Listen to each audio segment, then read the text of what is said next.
उपस्थित आलेल्या सर्व शिवसेनेच्या वाघांनो, तुमचं सगळ्यांचं मी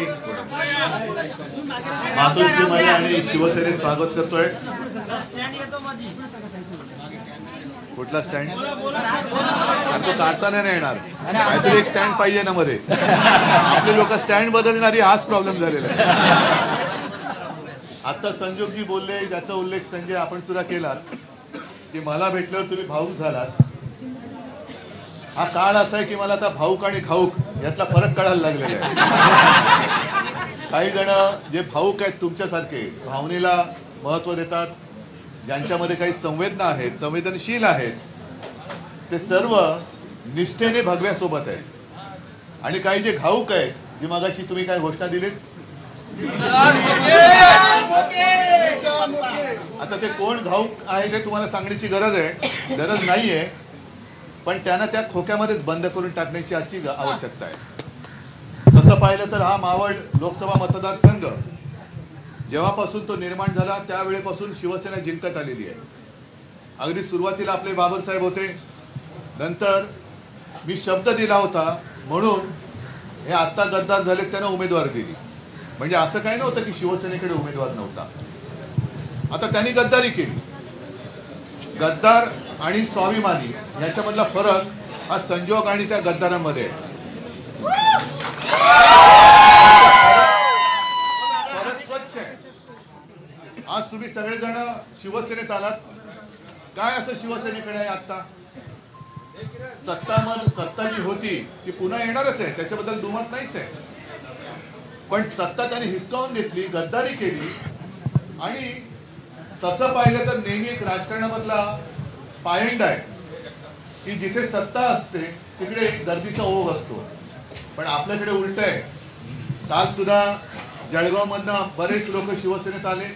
आज तुम्ही सगळेजण आलात. इकडे सत्ता नसताना तुम्ही सत्ता आणण्याच्या जिद्दीने इकडे आलात. आणि सत्ता आहे तिकडे आपली खुर्ची टिकवण्याच्या लाचारीने जे गेलेले आहेत त्यातला स्वाभिमानी आणि गद्दारीतला फरक आहे.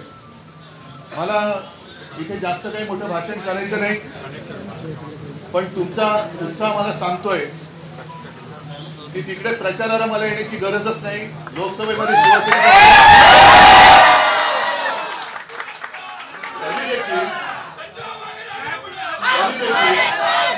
साहजिकच आहे, मी प्रचाराला नक्की येणार.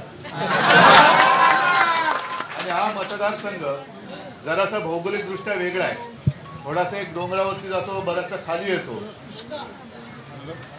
पण आज रायगडमधले सुद्धा माझे सगळे शिवसैनिक पदाधिकारी सोबत उभे आहेत माझ्या.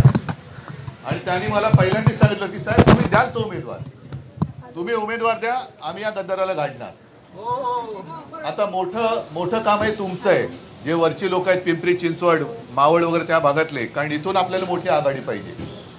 त्यांच्याकडे तसं बघितलं तर पर्याय दुसरा कोणीच नाहीये. मागे एकदा मी असं बोललो होतो की आपल्याला विचारलं जातं इंडिया आघाडीकडे पर्याय कोण, म्हणजे आमच्याकडे पर्याय खूप आहेत पंतप्रधान पदासाठी, पण भारतीय जनता पक्षाकडे कोण आहे? आणि त्यांचं कर्तृत्व आपण 10 वर्ष पाहिलेलं आहे. आणि म्हणून मला असं वाटतं की तुम्ही अनायसे आता सगळेजण या मतदारसंघातल्या आलेल्याच आहात. कामाला सुरुवात करा. आणि खास करून मधल्या काळामध्ये आपण जो शिवसेना म्हणून कार्यक्रम सुरू केला होता की गावागावामध्ये होऊ दे चर्चा, तो कार्यक्रम पुन्हा सुरू करा. गावागावात जायचं, सभा समारंभ नाही, पण महिला ताई बसलेल्या आहेत, जाऊन बसा त्यांच्यामध्ये. ताई तुम्ही महिला आहात की या केंद्राच्या योजना आहेत, खरोखर काय लाभ मिळाला? समजा आपल्या शेतकऱ्यांसाठी योजना आहेत, काय शेतकरी दादाला विचारा तुला काय लाभ मिळाला? आठवडी बाजार असेल कुठे, तिकडे जाऊन बोला, पारावरती बसा. ह्या वाड्या वस्त्या पाडे सगळे आहेत, तिकडे जाऊन होऊ दे चर्चा. काय काय सरकारने 10 वर्षात केलं, कारण त्यांनी आता सुरू केले. तर मोदी सरकार म्हणजे सरकार जनतेचं, पैसा जनतेचा आणि प्रचार त्यांचा. आणि तो ठिकठिकाणी रथ अडवतायत लोक आणि जाब विचारतायत की नक्की काय आहे, नक्की सरकार कोणाचं, योजना कोणाच्या पैशातल्या. तर ह्या योजना खरोखर लोकांपर्यंत पोहोचल्यात की नाही त्याची एक सुरुवात करा. बाकी निवडणूक कशी जिंकायची मला त्याची काही काळजी नाहीये, कारण तुमचा उत्साह दांडगा आहे. हा दांडगा उत्साह विजय मिळवल्याशिवाय राहणार नाही ही मला खात्री आहे.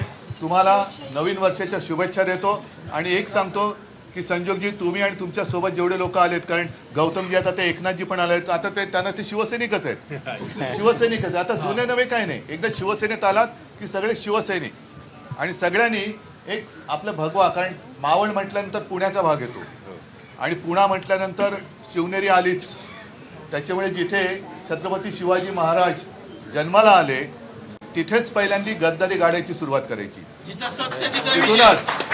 तर पुन्हा एकदा सगळ्यांना शुभेच्छा देतो. धन्यवाद. जय हिंद, जय महाराष्ट्र.